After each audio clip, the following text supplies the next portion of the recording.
Hi, good evening, everyone. How you doing this fine Tuesday evening? Today I have a very interesting guest who goes by the name of Leon R. Walker, who is author of the memoir book entitled Broken. He's about to join me any moment now. Hello. Lee. Hi, Lee. Hey, lady, how you doing?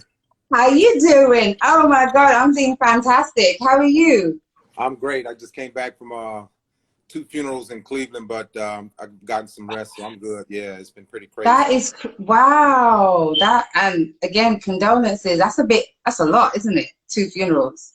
Yeah, they did two at one time as a mother and daughter. The mother was the daughter, grandmother. The mother was like 91, and the mother was like I think like 70. Yeah, they had the virus, and Wow. very healthy women too. Was that not to do with the whole seasonal thing going on, is it?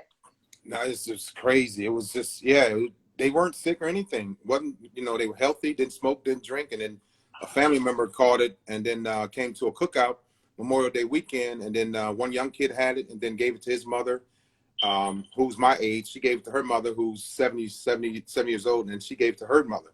So Wow. the two elderly women Oh, passed away. well, whoever they were, rest in paradise. That's so sad. I am honored that you could join me this evening. I'm really, really, really excited to speak to you. So, hi everyone. We're just going to get into it. Whoever joins us, joins us. So, welcome to Free Flame Thoughts, Lee. Thank you for Everyone, having this me. is Leon R. Walker, who is a public figure and public speaker, and also the author of the memoir entitled Broken. Welcome, Lee. So, Lee, let's get straight into it. Who is Leon R. Walker? Let's start right at the core. Okay, I'm from Cleveland, Ohio. I have three kids, four godchildren. I'm divorced, served in the Navy for 32 years, spent 5 years on five ships, 15 years at sea, retired in 2015 after serving 32 years. I taught NJROTC for about 2 years. Then I became a supervisor, and now I'm an author and a speaker. Write books about my life, my memoirs, and I'm writing books on relationships. So that's me in a nutshell. I love running, I love eating, and meeting great people. Okay, wow, that was a nutshell and a half, Lee. Thank you for that brief. Wow. Okay, so I'm going to get straight into your books because there has to be behind every writer there is a story, even if it's a fantasy. Okay, as my Right. co-fellow writer, should I say? So, in regards to you write books about relationships, but let's go back into the memoir if you don't mind. Let's start there. Okay. Um, what inspired you to write the book Broken? So I was abused. I didn't realize I was abused until I was 50 years old when I went through therapy for 7 months. Um, the first time I was molested was in the first grade by my two female cousins, and then the second time was by my babysitter who took my virginity at 8 years old. Prior to that, being addicted to porn, once my female cousins molested me, became addicted to porn at 7.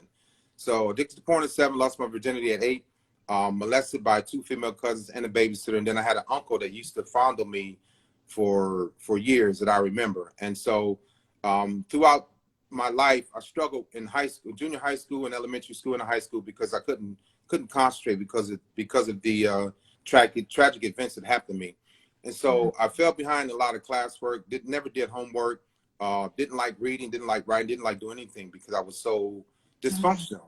My Yeah. parents were divorced when I was in the 6th grade.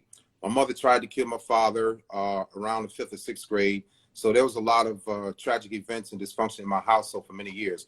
Both my parents dropped out in the 10th grade. So the college was never talked about in my household, nor was the Bible or God, but they did believe in God. So do I.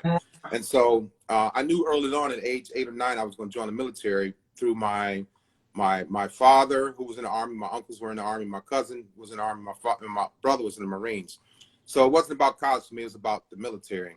But I knew I had issues going to the military. I knew I had issues trying to study and think. So I there's a test you have to take to join the military. It's called the ASVAB, Armed Services Vocational Aptitude and Battery Exam.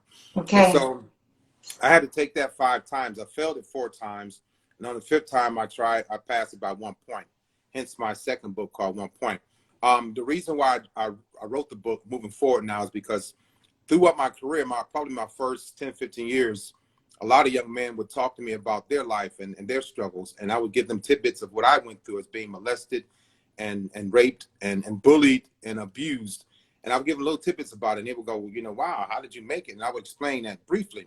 And so I learned as a leader to, you know, open myself up to my sailors or even friends that wanted to know how I was so strong and resilient, how I made it through being in the military, which is it's still a predominantly white institution.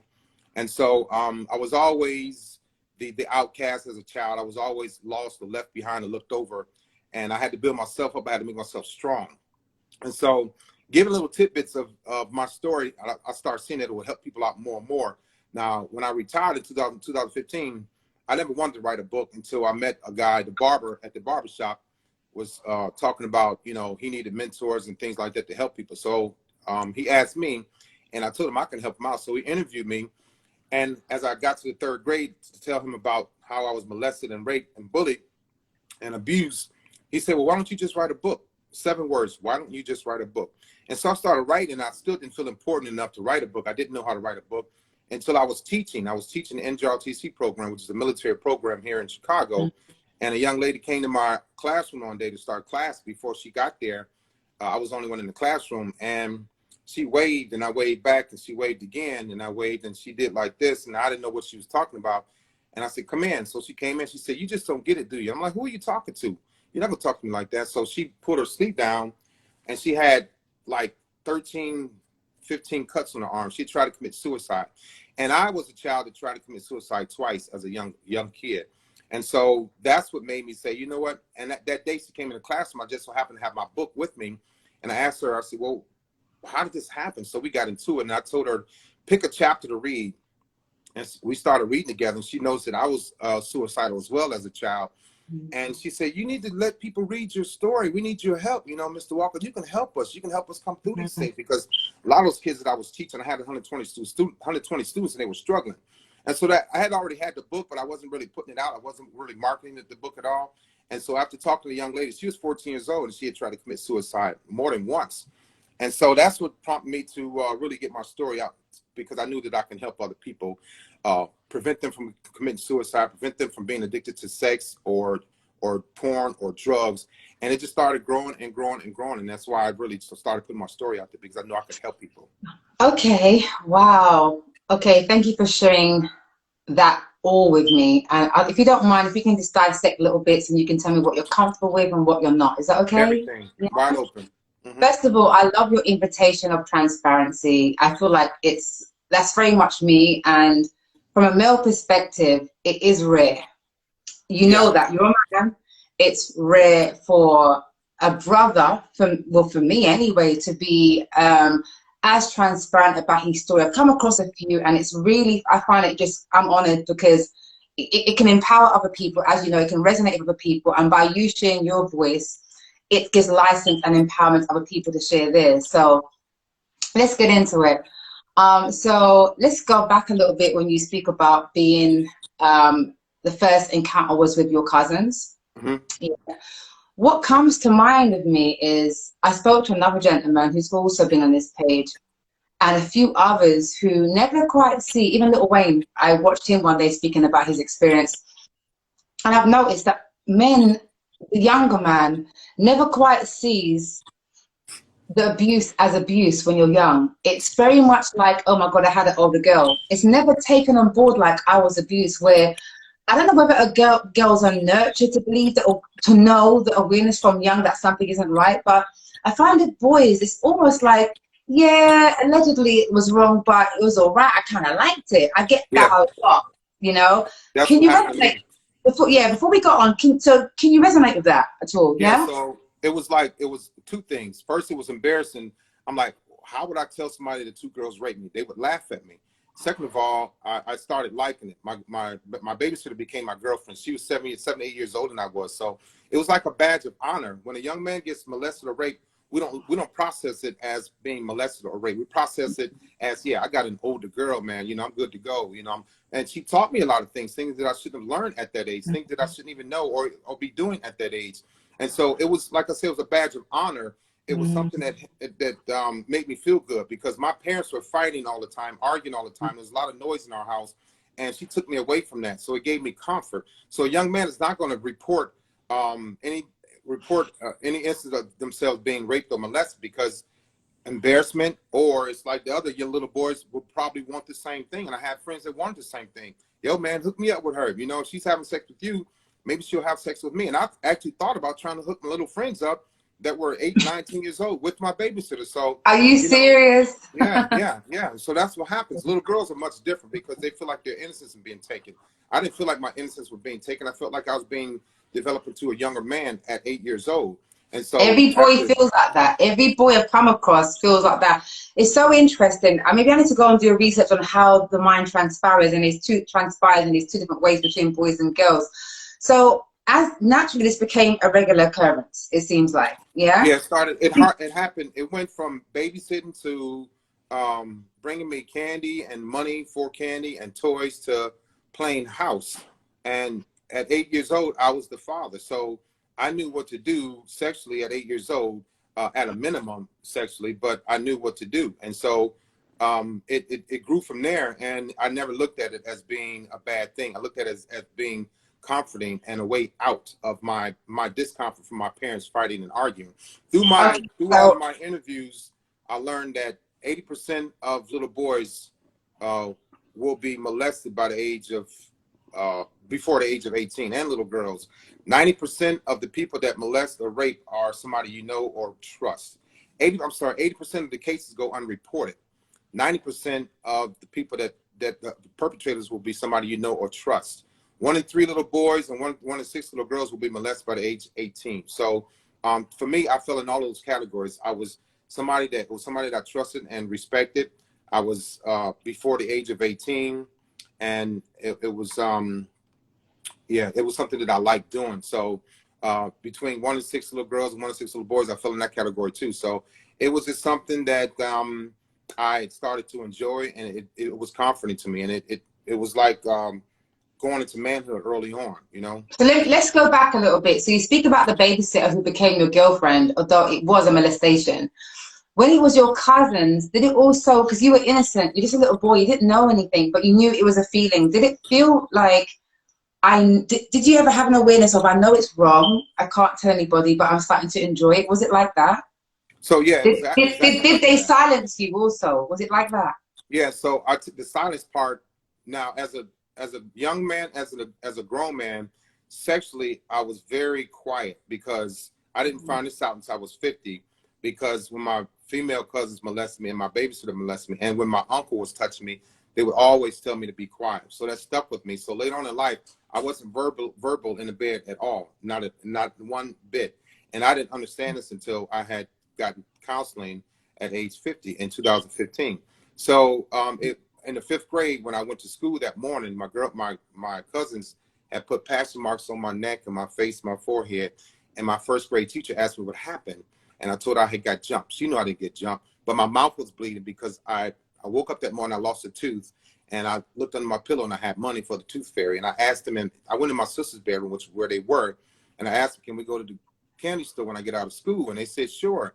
And then they looked at me, and after that, they just threw me on the bed and started molesting me. So I get to school that morning, probably 8:30, and I told my teacher a lie. I didn't want to tell my cousin because fear of retaliation. The teacher would tell my mother would get on my cousins, which she did tell my mother, but my mother never got on my cousins as far as I know. So they kept visiting, but that part, the molestation, for those who didn't happen again. It started more and more and more with my babysitter. So I didn't. So how old were you at the time? Remind us on how old you were for the viewers that just joined when you started with your cousins. Right. The first incident, I was 6 years old, 1st grade. And so that's when I learned how to kiss. That was incest. I didn't think it was incest. I didn't think it was abuse. I didn't even think it was rape, but it was. No, And I you were innocent. You're totally innocent. You're a child. So did the male come into play before the babysitter, or was the male after the babysitter, the uncle? the male was after the babysitter, and I was like, why is he touching me like this? I was too small to fight back. I was afraid to tell anybody because retaliation and the fear that my family would not believe me. But he always did it when my parents or my brother and sister weren't home. There wasn't any penetration, but he put Vaseline on his hands and shove his hands in my pants. He would make me lay on top of him with my pants up because I was fighting. He wanted me, his pants were always down, but mine weren't. And so I would fight, and he would, when I didn't do anything that he wanted me to do, when we had family functions, he would take me outside and make me stand up against a tree and throw these things in my face. They would stick all over. They called them cuckabugs, and they had pricks on them. And my brother would stand there and watch him do it. So to this day, I don't have a good relationship with my brother. Those memories will come and go, come and go. Can I ask you a question? It's quite a double-edged question, actually. Because we're going to go back to your babysitter after we kind of jumped a person, but with your uncle, because it was your uncle, the fact that you say you fought him off tells me that you knew that something wasn't right with it. Although you was innocent, something didn't feel right about that. Yeah, And I knew I wasn't attracted to men at all. I knew that it was wrong. He was older than me. We were home alone. He would put the Vaseline. He would make me go upstairs and get it, and then he would lay on the stairs, the top of the stairs. So I knew it was wrong. Even at 8, 9, 10 years old, I knew it was wrong because I had already had sex with women. So that was my mindset. Sex with women was right, even though it was such a young age, and sex with men was wrong. Now, also, although men do it, that's what they like. I just didn't like that, and it didn't sit well with me at all. It's interesting. The reason why I also asked that is because I think sometimes, and just sometimes, when something like that happens with the same sex, with the same gender, it can trigger a sensation in that individual from very young and question their sexuality. But it seems like you were quite alert in knowing that you didn't like men. So whereas for other individuals, they may question for a moment, does that mean I'm gay, or does that mean because you're so young and impressionable that it can sometimes twist the perception of a young person. So it seems like you knew, but maybe you were too young. Did you tell anyone? No, I was quite aware of what was going on, and the triggers were for them. They were older than me, so they had triggers, and somebody had touched them. So what they did was pass it down to me, which is a part of intergenerational transmission of family violence. Whether they were beating on me or not, it was violence. But the triggers for them was, hey, this is and I was always thick, well built as a young man, so thick shoulders and stuff. But for some reason, they were attracted to me. They could have been attracted to somebody else, but somebody was attracted to them too. And like I said, they passed it down to me. So there were triggers that happened, and I knew what was right. I knew what was wrong, but I started liking it again, like I said, because she brought confidence. My cousin even brought confidence in my life. Because so when you say she, you're referring now. Let's go on to the babysitter. Okay. So how old are you now when the babysitter starts becoming active with you? 8 years old.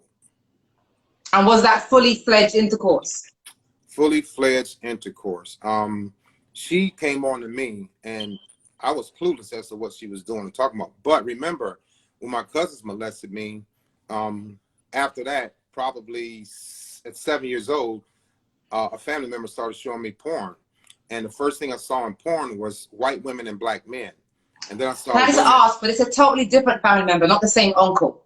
No, totally different family member. Wow. And so I started seeing visions of women with short hair, long hair, shaved vulva area, breasts.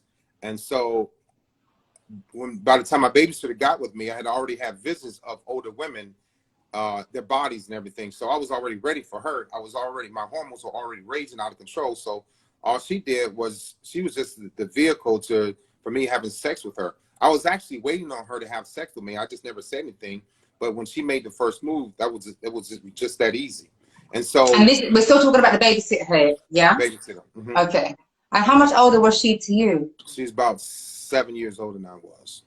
Did your parents or your guardians have any clue to what was going on? None at all. Both my parents died without even knowing this. My father died in 1999. My mother died in 2012. They had no idea that I had gone through this. I never told anybody. I just started talking about this, to the world until I was 50 years old. Actually, when I started going through therapy, because I suppressed it so far for Why so why long. did you suppress it? Is there what I mean, like you know, like some families, for example, is not very communicational, not very emotionally intelligent in that way. Did you feel like you couldn't tell anybody? Was you raised in a family where you couldn't express your emotions? Well, as a little boy, little boys are taught to you don't cry like a little girl and all those things. You don't tell on people. So I was taught that, but I didn't know what to tell. I didn't know who to tell, and I was also afraid of like losing my mind. I was on the verge of committing suicide twice, so that was a part of it. And I didn't want to commit suicide, so I knew the feeling all along. If I start thinking about this again, I'm going to want to hurt them. I'm going to want to kill somebody. So I suppressed because I did want to. I made attempts to kill my uncle, the one that was touching me. I did have a gun. I used my mother's gun. I played with her gun. I loaded my mother's gun. And so I knew if I keep thinking about this, it's going to come up and it's going to come to fruition. And so I would act on it. So I just suppressed it. I didn't want to kill anybody. I didn't want to hurt anybody. But what happened was throughout the years, I became verbally abusive towards women. I had anger issues. I should have been on medication as a child, but I wasn't. I never saw a doctor for those issues. Wait, can we go back a little bit? Because you say so much in a snapshot, I got which you. is great. Which is great. But allow me to dissect it just for a moment. So, okay, you didn't tell your parents in fear because of you as a boy, and you felt like the gender dictated how they would perceive you, perhaps. Yeah, definitely. How they would react. Okay, Yeah, right, okay. And so you're saying that they didn't know anything to this day. They kind of passed away, went to the next world, and didn't know anything. right. So, in regards to you feeling suicidal as a child, at what age were you now, and what was the final straw that made you want to attempt that? So Or was my it just a first, thought? Did you even attempt it?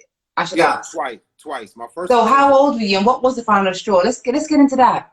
okay. The first attempt was at age 11 when my uncle started bullying me, and nobody was there to protect me.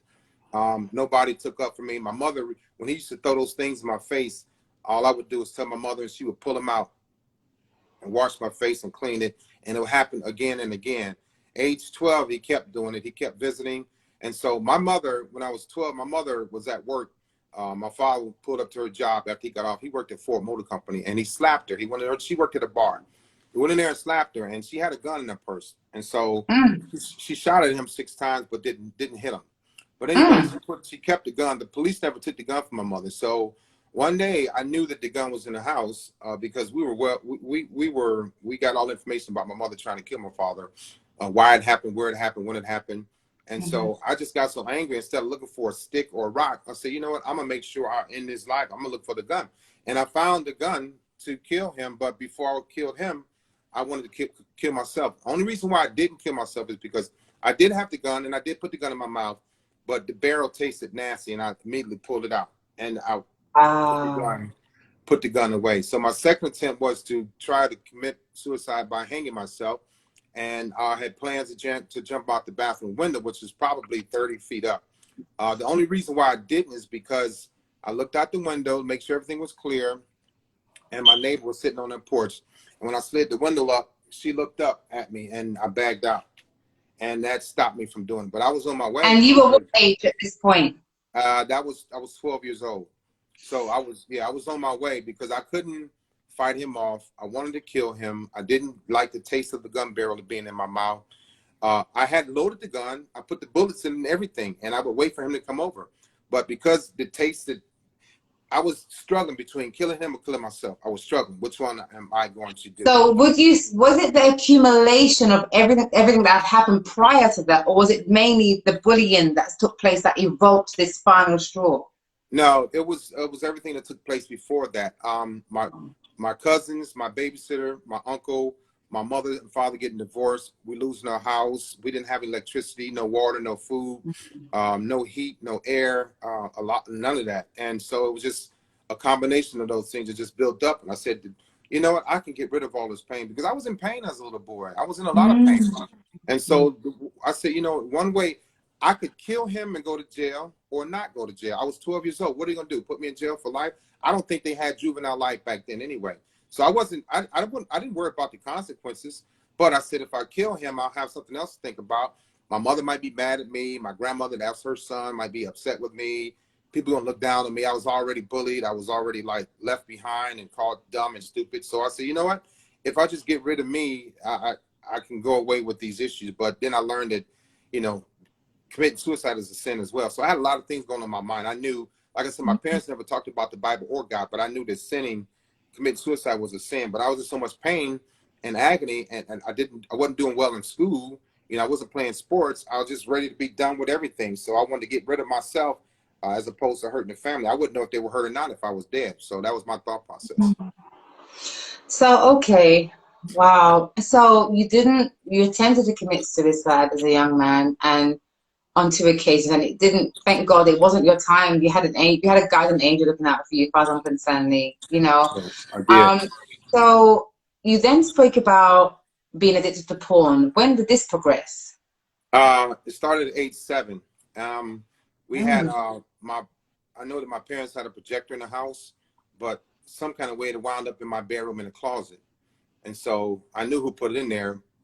But instead of me like saying, this is bad, this is not cool, I went in there and I started watching it. And I learned how to put the reels on the projector. It was an 8mm. I learned how to put them on there. I learned how to wind it, rewind it, start it, stop it, cool it down. I knew how to set up my little pillows, so I was real comfortable in the closet. And I watched porn for hours and hours and hours. And then the first thing I saw was white women and black men. So I had an attraction to white women at 8 years old. And then it was older women that was in the movies, of course. Very voluptuous women, well-built women, short hair, long hair, red lipstick. So those memories stuck with me. But the porn lasted probably 30, 35, 40 years. I never got help for it. I never denied it. I never, to anyone, never told anyone until I was 50. And so that progressed into wanting older women. And so my first thing with older women was that my brother, he drilled a hole in my mother's bedroom wall, right at the toilet level. He made me go in the bathroom and sit on the toilet so he can see. And I went back in and I looked through the hole. And in my book, I call it the glory hole. I started seeing older women undressed in the bathroom because my father had parties every Friday.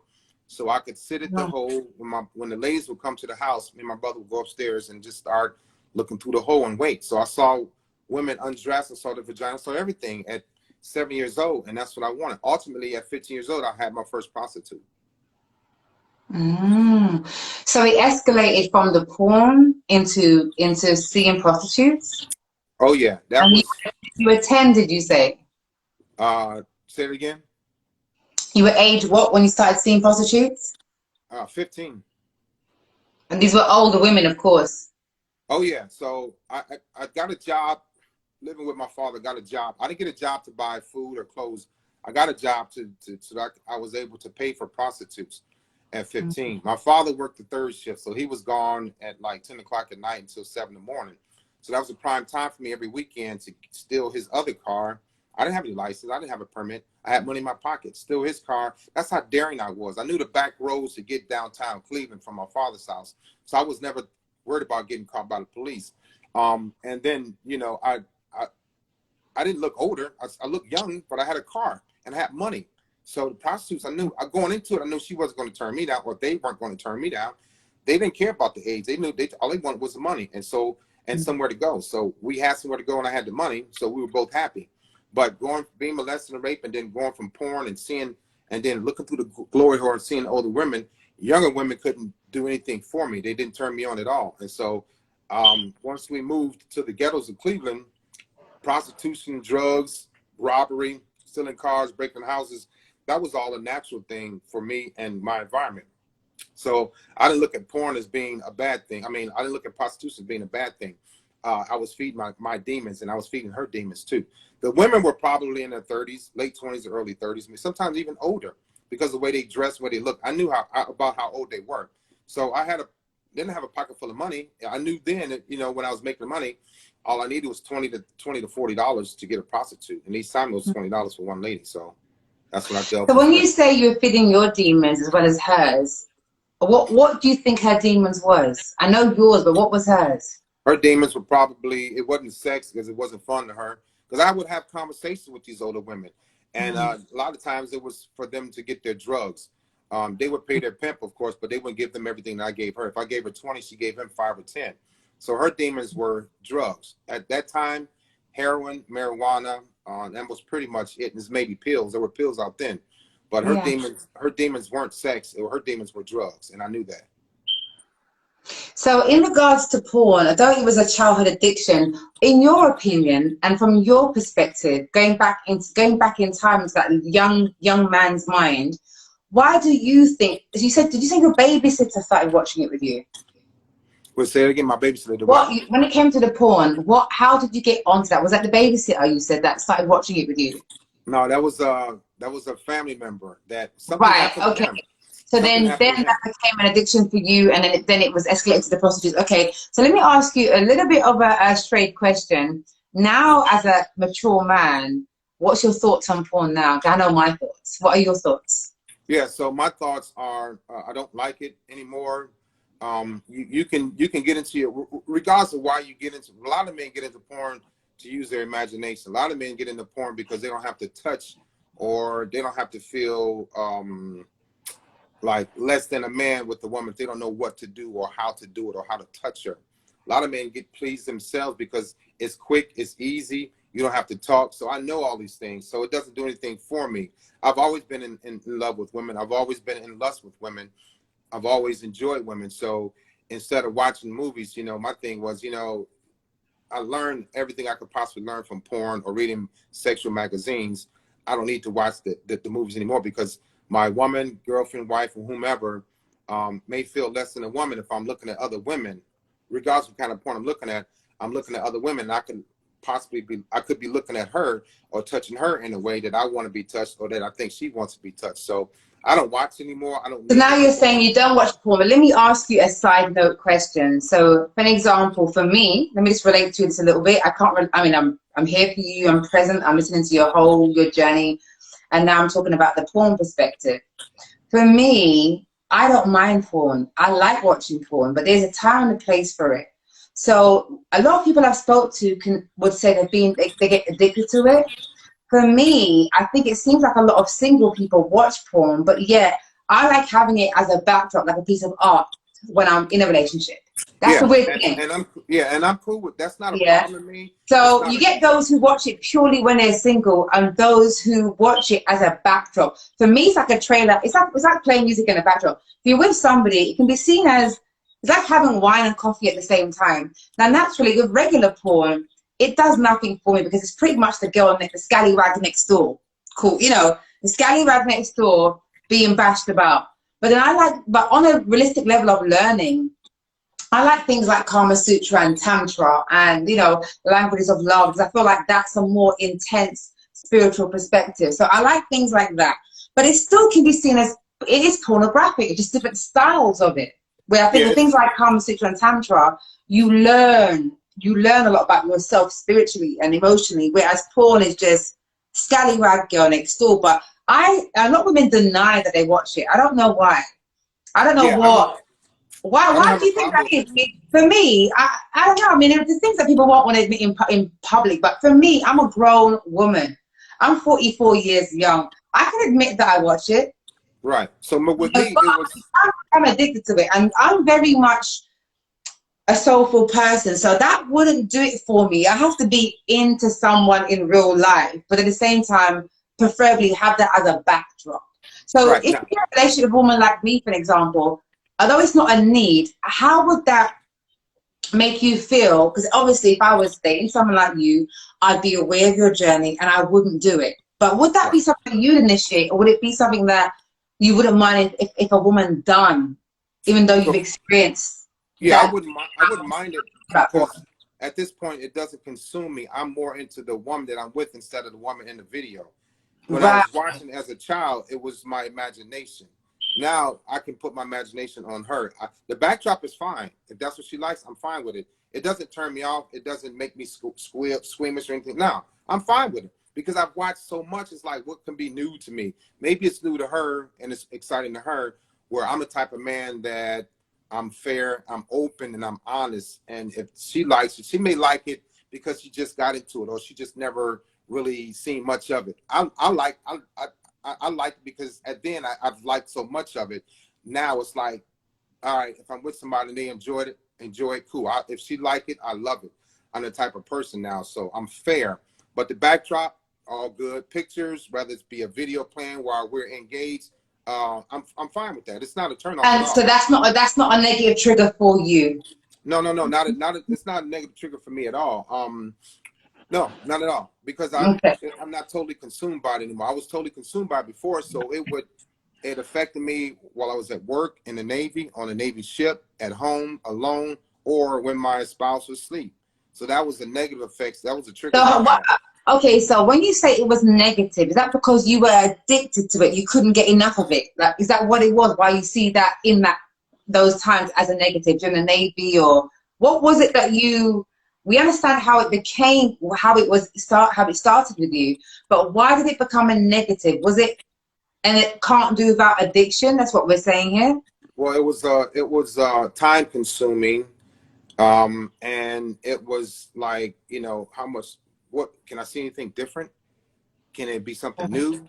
So it was always like a drug. That was my drug. So for instance, somebody, they go from smoking cigarettes to weed to, like, I want to get higher now, to cocaine, snort cocaine, to crack, to heroin, in not any particular order, but they're chasing a high. So I was chasing a high. I could have been chasing a high in drugs. Thank God I wasn't. But I was chasing a high in porn, looking for, say, different women, Asian women, shaved women, heavy set women, really, really skinny women, pale women, women with short hair, women with long hair, women with red lipstick. So I found all of that. I saw all of that. And then, you know, I could spend months just watching women that were very, like, with pale skin. This is like, I like this. She's turning colors, whatever the case may be. Can I ask you a slight side note question? As you mentioned, women in red lipstick. I'm wearing red lipstick. What does that mean to you right now?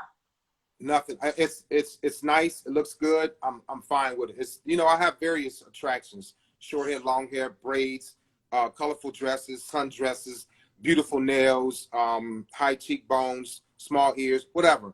But it's not like, oh, Small ears. Okay. Yeah. So it's like a variety. Now here's the thing: it's a variety of things that I now see in women. Whereas before it was like, okay, she got big breasts. That's all I like. I'm stuck right there.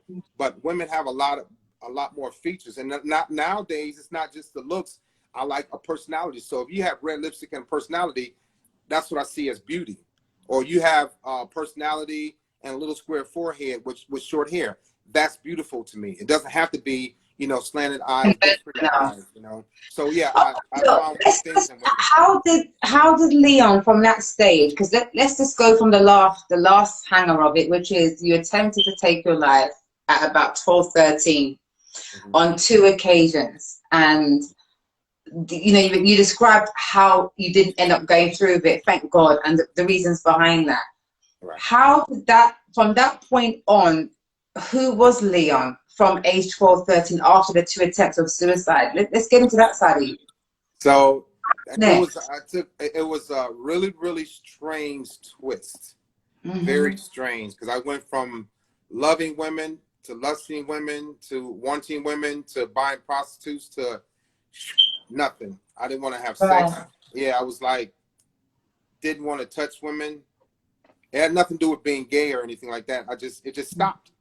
I was afraid. I become afraid of women. Where I had, as a young kid, I was chasing everything in a woman, looking at her butt, her breasts, her lips. And then when I got into high school, it stopped.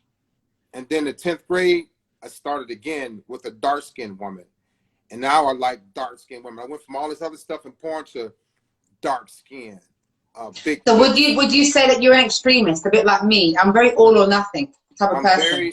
I'm very extremist. My mother had an addictive personality, and my father had a very extreme personality. So I didn't know that until. Tell me. That's interesting. Can you tell me what the difference is? And I mean that because I always say that I am all or nothing.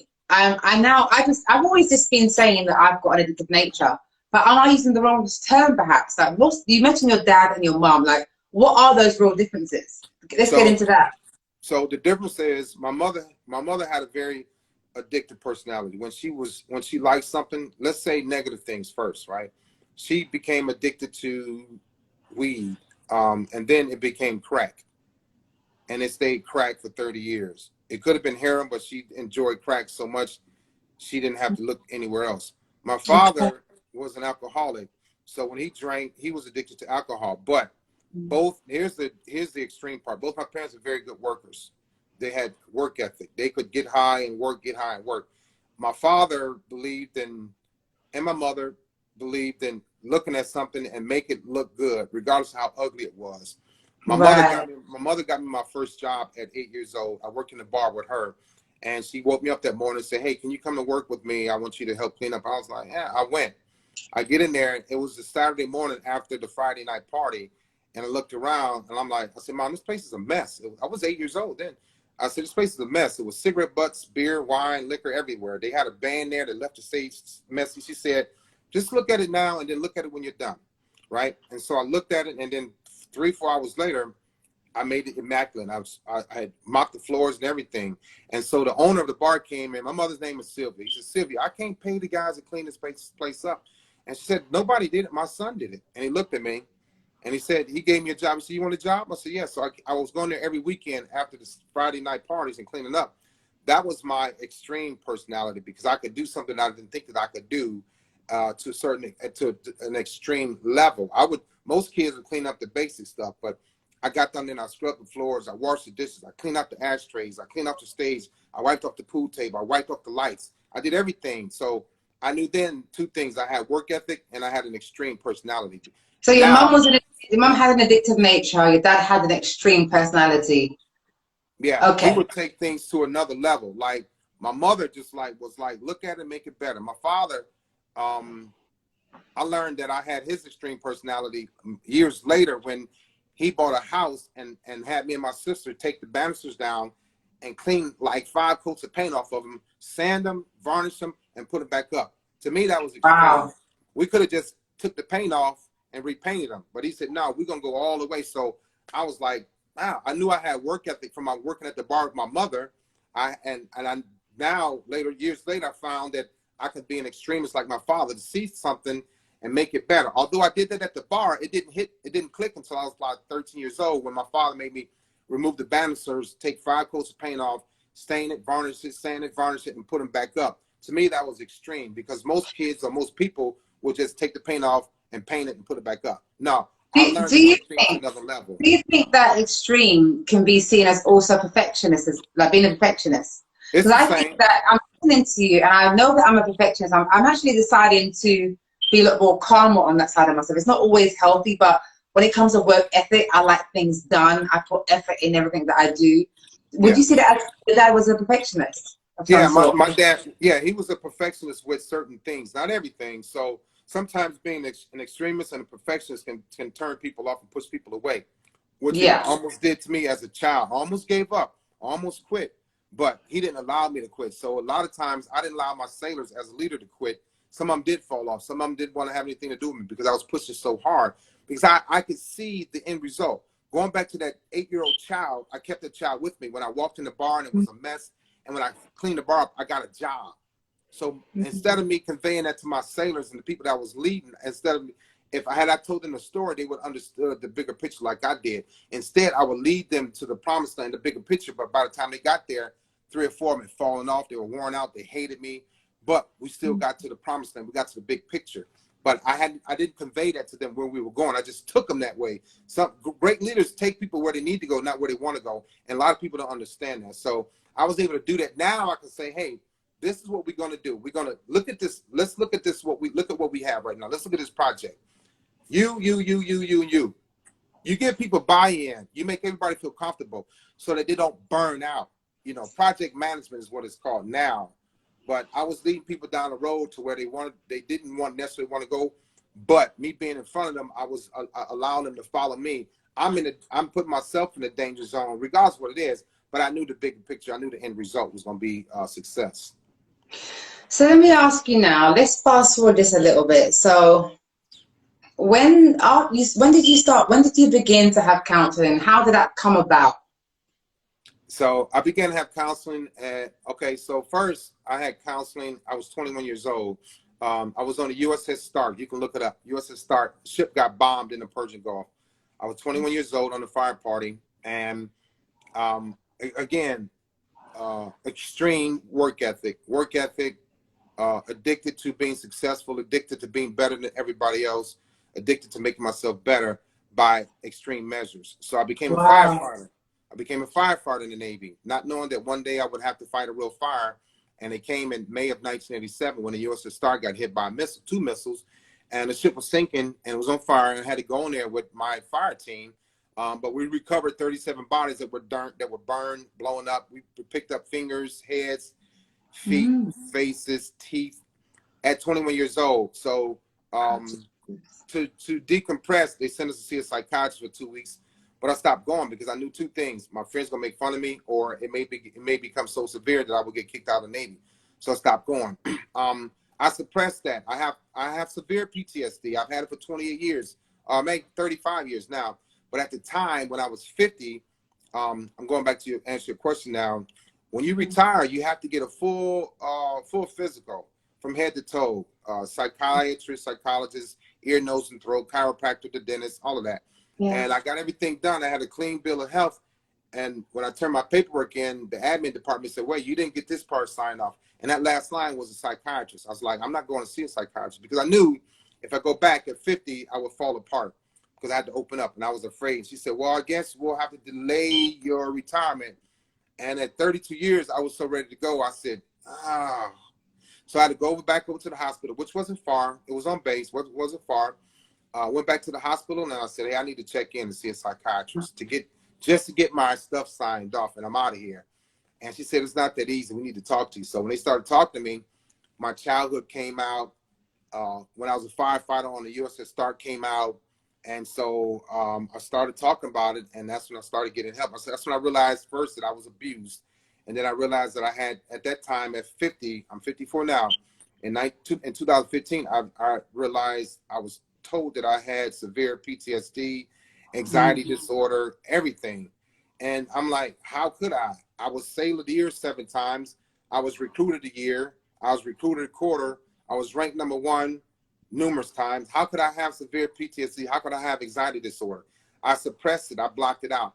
But I did have it, because I did have anger issues, and I was always verbally abusive to people, mainly women, throughout my Navy career. Did you ever become violently abusive to women? No, I never became violent abusive. No, because I saw my mother get beat up on many occasions. I saw my grandmother get disrespected by her son and her husband, my grandfather and uncle. And so that set with me as like being evil, and it was very discomforting to me. So no, I was never physically abusive, but verbal abuse is just as bad as verbal abuse is just as bad as physical abuse. And it's equal to mental abuse. So I would say nasty things to women to hurt their feelings, because I wanted to hurt them before they hurt me. I had abandonment issues. I was emotionally detached. And so I didn't want them to know that, but I didn't want them to leave me before I left them, because I couldn't take a woman leave me, because my mother had left me 3 times. She left me when we lost our house in the 6th grade. She left me when she started smoking crack in 1985. And I don't call her death leave me, but I lost her for the 3rd time in 2012. So I don't want to feel that pain of a woman just abandoning me ever again, like I was abandoned in the 6th grade. So let me ask you now, as a man, after all you've experienced, which is extremely profound, extremely traumatizing, and profoundly reflective, how are you now in relationships with women? How has all of that impacted and affected potentially how you navigate yourself in relationships now as a man? So for years, I ran away from love. For years, I didn't want to hold hands. I didn't want to cuddle. I didn't want to hug. I felt like I was suffocating when a woman would hug me or want to cuddle at night. I couldn't breathe because I didn't know how to cuddle. I know now, but I was unfair because I never gave a woman all of me. She may have gotten 70% of me in my mind, including my ex-wife. But I had to think, because when I retired in 2015, I've been single. I said, you know what? I broke up with my girlfriend at the time. And I said, I need to be single, because I found that I was in relationships for 32 years, in and out, 32 years. So I was carrying baggage from one relationship to the next. I didn't give myself a chance to grow. I didn't give myself to learn them. I definitely didn't give them time to learn who I was. I hid a lot of things. I was afraid. I was ashamed of a lot of things, until I said, you know what? I need to face these things head on and be honest with myself. That's what I call this thing called presenting my past. When I meet a lady, we don't just talk about, oh, she's nice, or, you know, Leon, you look good, or whatever. But we talk about not just health. We don't talk about books. We don't talk about eating. We talk about my past first.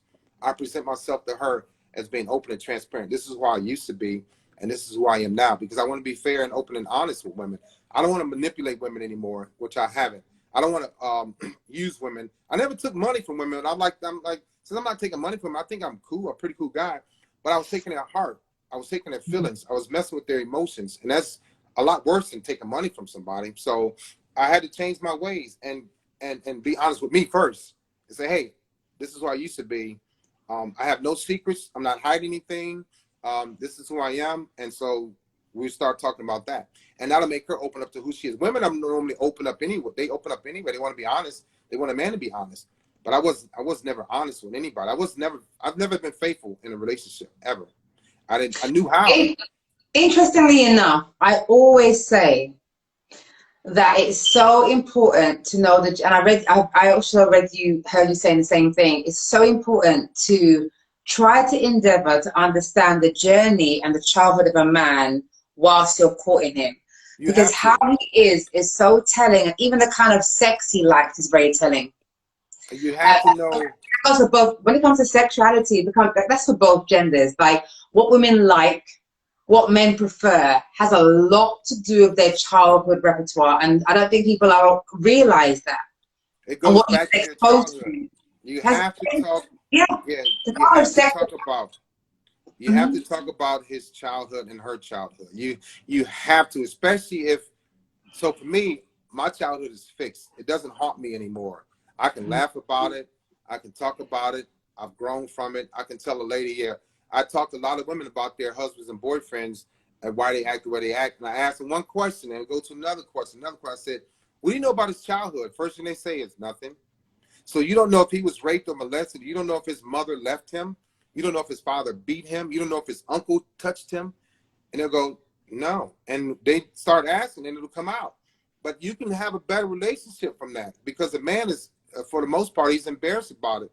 You know, he want to tell somebody, but they go tell a counselor. But that's not good enough, because you have to tell your mate, especially if it's somebody that you want to grow with and love. Women are very nurturing. Women want to rebuild a man. You guys do. Y'all want to help us out, but we like too macho. I'm not telling you this, but we don't realize that we act in our childhood out in our adulthood. We do it all the time. Absolutely. So tell me, Lee, let's get on to lastly your memoir. So due to the course of the whole journey of what transpired, this is what led you, as well as your student, to writing your book, the memoir. It's your first book, entitled Broken. Yeah. So I wanted to show people that, because they won't get the rest of the story until they open up my second and third book. A lot of people read my first book, Broken, and they go, where's this guy at? I have people call me and say, are you still alive? Are you in jail? Did you get killed? Did you kill somebody? Because I could have been a rapist. I could have been a child molester. I could have been an abuser, because I had all that done to me. But I want people to read this book and say, well, wow, he made it. Then they'll find me. They'll Google me. They'll look at my Instagram or on Facebook and say, man, this dude made it after all this stuff. He's still alive. So I want to tell people, you don't give up because you're past. Don't allow other people to make you succumb to what was done to them, which is what I was doing, with the things that was injected into my soul, you know, being raped and molested and being unhappy and feeling like you're stupid and being abused. I felt like I was the weakest kid in the world, until I told myself, you can become the strongest person in the world. You can become the best leader in the Navy. And ultimately, I did become that. So I want people to know, of all the stuff that I've gone through, all my brokenness, I still became successful, and I remain alive to help other people. So tell me two things before I leave you tonight. The first thing would be, what can people expect from your memoir? Is it what we discussed? What can people expect from your memoir? And why should people go out and purchase your book entitled Broken? So what they can expect is that you can turn your life around. You know, there are a lot of people that are raped and molested and bullied and abused and beat. A lot of them don't make it because they give up. They give up hope. But you can reach out to find somebody. Before you reach out and find somebody, go within yourself. And I call this thinking inside the box. I started thinking inside the box, and I said, what did I get from my mother and father? Well, yeah, they were hooked on alcohol and drugs, but they were great. They were strong people. So maybe I'm strong. And I found that I had work ethic, and I found that I had an extreme personality, so I can make things better. Aside from making things better, I can make myself better. So I want people from my book, people can make themselves much better, much stronger. You can surpass all these people you put ahead of you. You could surpass those people, because I did it. I took the test to get in Navy 5 times. I joined with the minimum score of 31, and I surpassed people that had scores 3 times higher than mine. Wow, well, Lee, let me say to you, it has been an extremely reflective and profound journey that you've taken myself and the viewers on today. This live will be saved, and viewers can watch it over and over and over. And I just want to thank you so much for sharing your journey with me. It's been a total privilege. I think that you are, I said this before, you're to me, you're a very beautiful soul. I don't have to even know you like that, but I know what I know. Right. And I see what I see. And I think that you are a beautiful soul inside and out. And I feel like the epitome of transparency is beautiful. And I hope and pray that you go on to continue to inspire more people, and like myself, continue to urge people to speak and to be a voice, even for those who are still silent. So they have to talk about it. It's not that they're not that little kid that they once were, but it's very important that you remember that little kid so you don't go back. So absolutely, that little kid is always with me, but I'll never go back to that person, because that means a lot of dysfunction. That means going through my addictions all over again. I'm not going back. So I know I have a gift to give to people, to help people, give people hope, life, new thoughts, new ideas, developing their own blueprint to become better, and not rely on other people for it, And before you go, where can we find your podcast? You've been hiding that from me too. Where's it at, bro? Oh, okay. What's your podcast? My first book is on Amazon, Barnes & Noble, paperback, hard copy, ebook. It's all over. So most people go to Amazon and Barnes & Noble, but it's anywhere that distributes books. You can find me on Instagram at IInspire1. That's my website as well. I'm on Facebook as Leon R. Walker Jr., YouTube Leon R. Walker Jr., and you can Google me. I'm all over the place. I'm going to add you everywhere tonight. Okay? All right. Thank you, Lee. Thank you so much for free thoughts on Free Flame Thoughts, and I'm going to see you real soon. All right. Bye-bye. Peace. Peace. Thank you, viewers, for joining me tonight. It doesn't matter how many numbers come, this video can be watched over and over again. And just a little reminder, I'm Silver T Learning, and this platform is created to inspire other people just to speak. It is not an interview, it's a chit chat with Silver, and just come and reason with me, come vibe with me. Inbox me if there's any topics that you'd like to talk about. And if there isn't and you're not sure, just inbox me anyway, any suggestive topics. And then I'll invite you on my live, and when radio opens back up, I'll invite you on the live radio show. And we'll make it happen. It's all about my intention is all about soul connectivity. And I do this primarily to soul connect.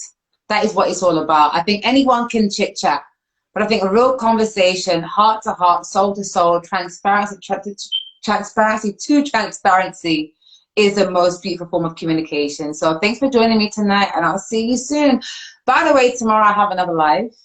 It's going to be a lady who goes by the name of Marie, Maz Naturals, who's here to talk about what it's like to be a natural woman, and her encounter and my encounter of what we've experienced from when we went natural, as in natural hair.